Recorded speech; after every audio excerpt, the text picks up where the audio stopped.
And so, Kimberly, you were, I believe, the CFO at Zions Bank. Do I have that correct? The CFO of Larry H. Miller Real Estate.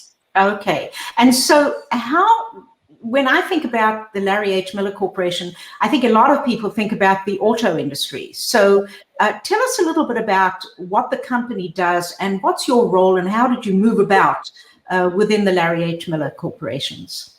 So absolutely, the Larry H. Miller Corporation is a collection of a number of companies. So they have companies in the automotive space. They have 65 dealerships, and they also have a finance company, insurance, which is the current role that I have.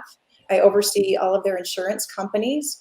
They also own sports and entertainment properties, including the Utah Jazz and a AAA baseball team. So they have a wide variety of companies. And I have to say, it was really interesting because many years ago, I read Sheryl Sandberg's book, Lean In. And the one thing that resonated with me is that your career is not a ladder, it's a jungle gym. And my career up until about 2010 was a textbook ladder of a career. And for those of you who were in banking before and after 2008, you know that banking has changed significantly.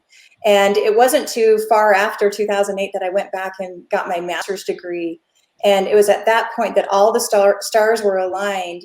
And a friend of mine who's in the military would say, you know, I wanted to go see what my skills were worth as a civilian. So I decided to make the leap after, you know, so many years at a wonderful local bank and jumped over to the Larry H. Miller Group, where I've really enjoyed my many career opportunities that I've had there.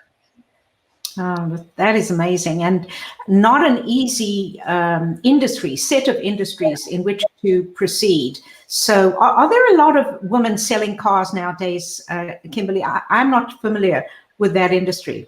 Oh, yes, absolutely. You'd be very surprised how many women are in the automotive industry, and they're incredibly successful. You have to think of the number of decision makers that are in households today.